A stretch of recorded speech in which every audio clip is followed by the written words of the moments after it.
In this issue of Fashion Classics, take a look at the ultra-feminine side of French fashion for spring-summer 2005. At Ungaro, the woman is a world traveler. It's like the vision of my Hungarian woman, and I think she's traveling. I don't want to put her like in a corner. I want her to get the inspiration from all over the world. At Yves Saint Laurent, the lady is très jolie. This collection wanted to give a message of freshness, youth, very, very Saint Laurent, French. And at Paco Rabanne, designer Rosemary Rodriguez focused on a woman's individual beauty. When you see the women, they are all different, and each woman has her personality, and each woman expresses something, and she's quite different from the other one, but for me, this is Rabanne. Madame Riquiel, the quintessential French fashion legend, brought humor to her runway. And at Chanel, Karl Lagerfeld illuminated his catwalk with the star power of Nicole Kidman. There's very few stars like that, and I think that's why people go so crazy for Nicole, you know, and I think Chanel understood that people need glamour. And more. Great confidence on Stefano Pilati after the terrible comfort period. We're all really looking forward to Saint Laurent, which I went to preview yesterday. From the first outfit that came out, I thought, this guy's his own man. The most anticipated show in Paris was Yves Saint Laurent Rive Gauche. Making his debut at the house that Yves built and Tom took over, Stefano Pilati acknowledged the difficult position he was now in. I think that the biggest and the hardest part of my job tonight was to go through thinking constantly of the expectation of the others. I've been through days or, you know, where I was a bit spaced out, you start to doubt on yourself constantly, and then all of a sudden I decided, you know, just to go for it and, you know, feel it full on and put it on a catwalk and see what happened. This collection wanted to give a message of freshness, youth, very, very Saint Laurent, French, what else? Respectful to the body of the girls. My vision of a woman is a woman that is elegant, that actually, I always think that being a man, I just have to learn from a woman, never go against her.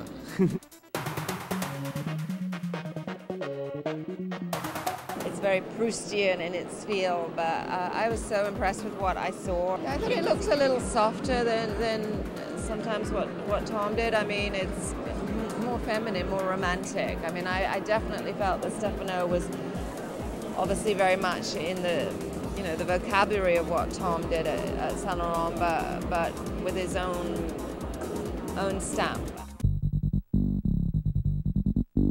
The troubles between Tom Ford and the house of Yves Saint Laurent are well documented, and Pilati, perhaps wary of making the same mistake, spent time in the house's archive and with Saint Laurent himself. We talked to Yves several times, and I wouldn't say he has some advice, but he has a very good relationship with us. That is very important, because after all, it is the name. So the name of the house is Saint Laurent.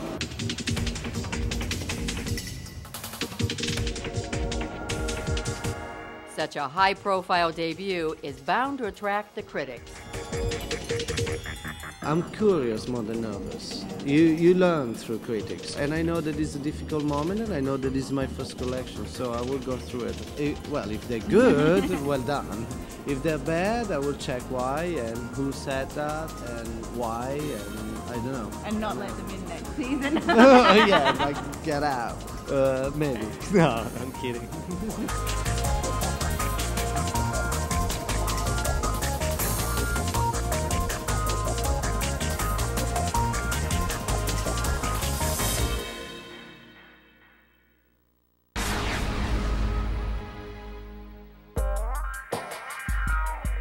season, Giambattista Valli took inspiration from the recent Olympics held in Greece. His involvement with the Games was a personal one. Valli had been selected as a flame carrier this summer. I ran in the Olympics because I was very lucky to be invited, to be chosen, me and Naomi Campbell, to be the two fashion icons to be running with the fire. And it was really like a beautiful emotion. And I mean, it was amazing, the emotion.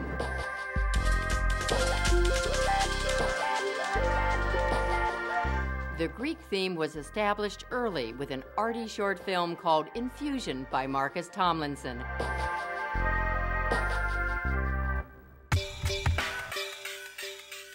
There was nothing esoteric about the hair and makeup.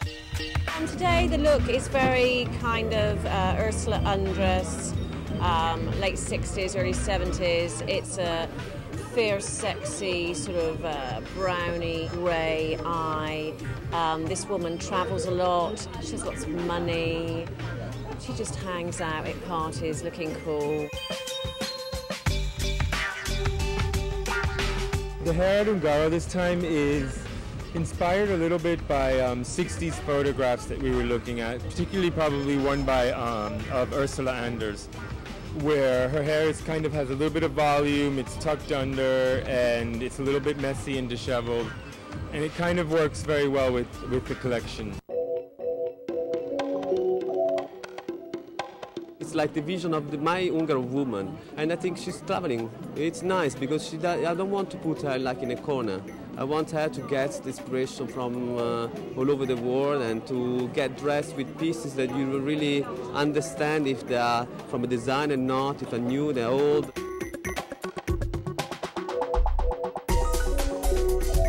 I wanted to bring like the folk attitude, so I bring it the volumes of, I bring it like the silhouette of the traditional men's outfit with the big pleated skirt called fustanella. And I wanted to give this spontaneous attitude on the fabrics, for example, like this one, almost that she get wet in the water, she holds the color of the water, and the dress gets dried on her body, and so the dress gets the shape of her body and this kind of spontaneity. This is like almost like a typical Ungaro dress because it's plissé, because it's draped, because it's like in muslin. But then, you know, it's treated like in a very contemporary way. And then she put under the skirt, and she's changed totally, and she evolved completely the Ungaro silhouette, and that's really amazing. After more than 6 years at Ungaro, this would be Giambattista's final collection. His contract with the house was not renewed, and Giambattista now designs a line under his own name.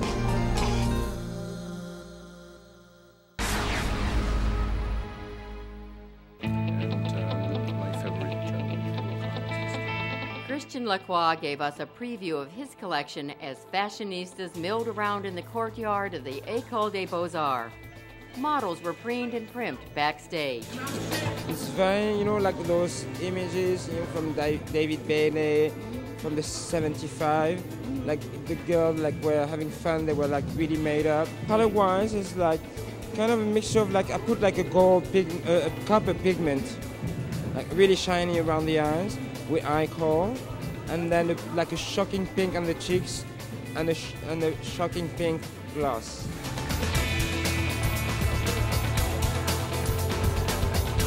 Well, the idea of the hair is like when you have a big scarf, what comes from the side and you make a big knot. The hair is a scarf. The collection took inspiration from the sun-bleached colors of the countryside in the south of France. A lot of white, a lot of vanished, tarnished color, and a little bit of metal, of course, in the middle of the show. Some colors, but much less bright than usual, with the feeling of Ibiza, Caracas.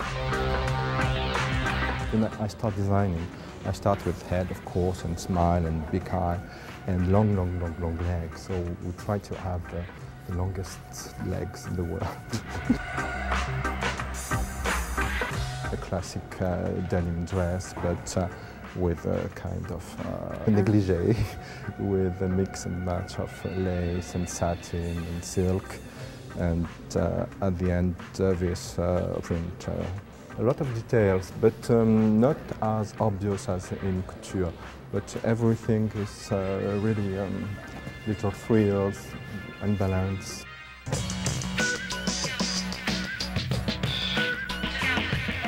The same thread as we have in the weaving, which appear here, and from far away it's like a pale yellow jacket.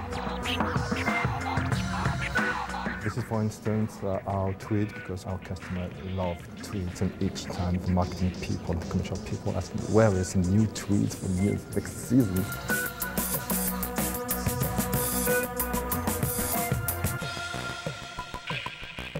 So even the idiosyncratic Lacroix feels the tug of commerce. It's why my couture is a little bit not my revenge, but on couture, if I don't want to do any tweed, I don't do. If I don't need lace, I don't do.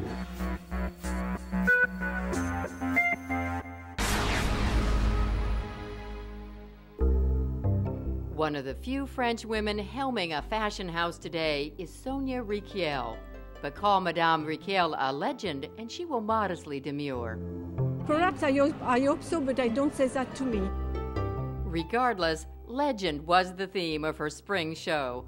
Legend is a word like another one, like love, peace, happiness. But legend is not because it's a legend, not really.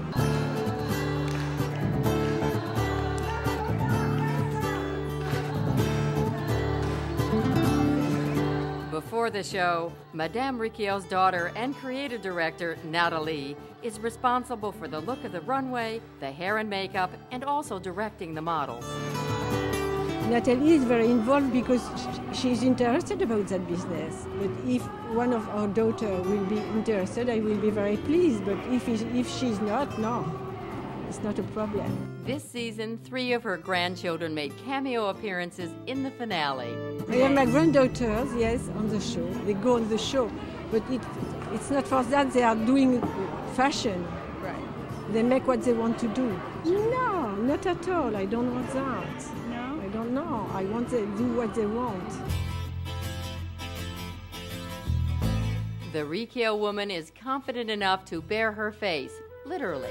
There's always something, a beautiful moment in women without makeup. You used to see her with makeup, like close to you, and then you see, wow, you look good without. It's good to have a little break to discover pure beauty again. And for this, for Sonia, it's like the eyes and, my gloss. They're talking and it's easy. But the effect is there, but it's subtle and powerful. The hair is like you're on holiday and your hair has a natural wave. For Madame, the idea of waves was key as she put her spin on a perennial theme, swashbuckling pirates of the high seas. I try to make a collection about modern period and dresses. It's not really folklore, but it's a little bit folklore, not too much.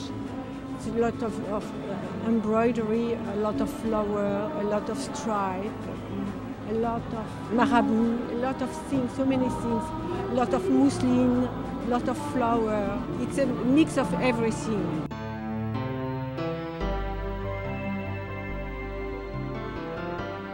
Very sexy, very modern, very funny. It's funny the way we put the clothes together.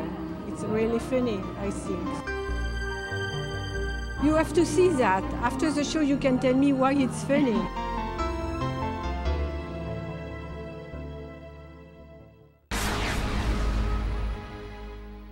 I think that Rabanne is so many things at the same time. And for me, the poetry of Rabanne and the freedom of Rabanne can let you express so many things. So this was the story of the collection. Front row, Paco Rabanne watched the first collection presented solo by his longtime assistant, Rosemary Rodriguez. But by fall, Patrick Robinson would take over the helm. The collection is a collection very, very special for me because, you know, it's telling and mixing a lot of things which are maybe a new spirit for Rabanne, because I like to make clothes that they are really, really like a wind, how do you say that, souffle, you know, very, very light. I want to show a lot of different things, you know. The girls are, most of them in flat shoes, you know, which gives you a very smooth and cool attitude. And I want to play, you know, on the colors also. There is a lot of prints, for example. I want to make prints for Rabanne with bright colors, with pale colors, you know, this kind of you don't know where the print and the jewelry, they start and the end. Of course, what Paco did, you know, during the 70s, 60s, 70s, 80s, you know, it was more, maybe more masculine, you know, more like a warrior, more metal pieces. For me, I prefer to play with the metal, you know, to give the touches of the metal on the clothes, but to keep this concept and to keep this idea that the woman is a woman of today, you know. And today I think you don't like to feel the clothes as you feel them before. For me, the blouse is the femininity and also is one of the pieces, the lightest pieces. And I think that going with this movement and this fluidity and this femininity, the blouse was very important for me. So it's a very pure silhouette, very feminine at the same time, and keeping the attitude of Rabanne, you know, like when you see the women, they are all different. You know, there is no stories like the other collections. It's more one woman, one woman, one woman, one woman, you know, and each woman has her personality, and each woman expresses something, and she's quite different from the other one, but for me, this is Rabanne.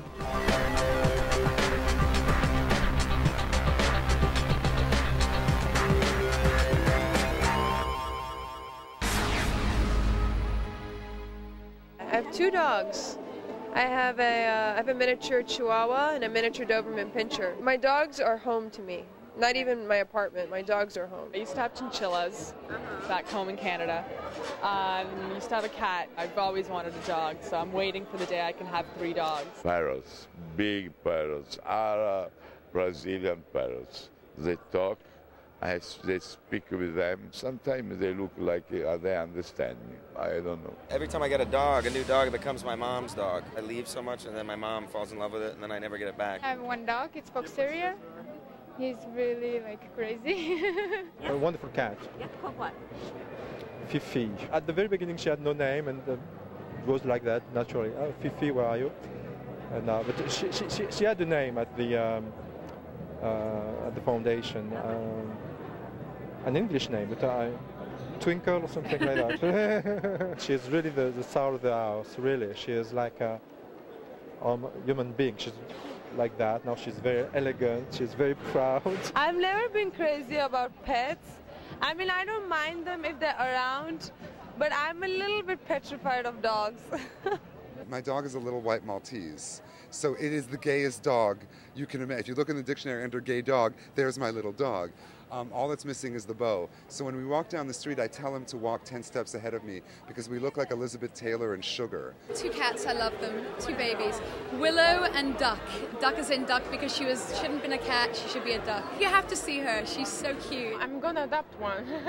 I was thinking about it. It was so exciting like those days because I wanna adopt cat because I love cat, like small one. I have a tiny little dog which name is Kaya, and she's a long sausage. And she's very behaved. I tried to don't do it don't make her do it like a very modern in life because it was a modern in the house, it's me.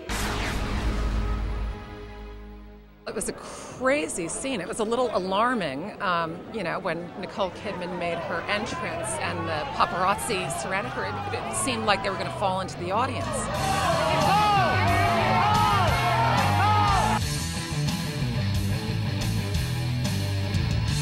Karl Lagerfeld carefully orchestrated his chaos to partially recreate the drama of the latest commercial for their No. 5 fragrance. There's very few stars like that, and I think that's why people go so crazy for Nicole, you know, and I think Chanel understood that people need glamour. They are also, after all, launching a new campaign, a great classic perfume. The new commercial was directed by Kidman's friend and front row date, Baz Luhrmann. I think the end result is somewhere between a short film and a trailer of a movie that has not actually yet been made. Despite the pandemonium, Karl still managed to show beautiful looks for day and evening. You see the new summer collection from Chanel, a lot of evening dresses, a little more than normally, because normally in the ready-to-wear I don't do so many evening dresses, but there's everything, the sportswear, the beachwear, the daytime to the new proportion for the suit and everything.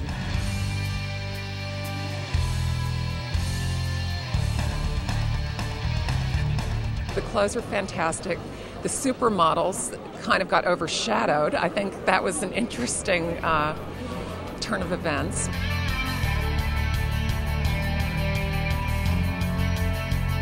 Not that they minded. For the supermodels, the show was a great chance to reacquaint themselves with the runway. I don't even know. I can't even count that high. It's been a long time. It's been a long time. It's nice a couple of years. Yeah. As a model, it's different to be on the red carpet, but I've been acting, and I have 2 nice movies coming out next year, and I've been doing it for the last 5 years, so I've had to do some red carpet. Nothing like Miss Kidman. I thought it was great because I think, you know, it was clearly Karl's decision to really make it a show about fashion, you know? Absolutely the roots of Chanel. You know, it was a great classic Chanel show. I loved the clothes. I thought there were wonderful red carpet clothes there. I loved all the eyelet trim and the crochet trim on suits. The new Chanel suit in gold, send it home. And I just thought the dresses at the end, there was a lot of beaded, sparkly dresses, were very glamorous and perfect red carpet clothes.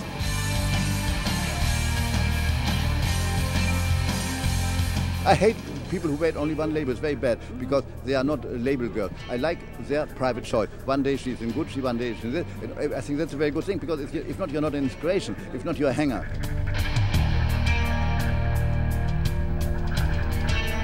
I thought the collection was beautiful. I mean, it's gorgeous. It's always so chic, so elegant. There's like 15 dresses that I want now.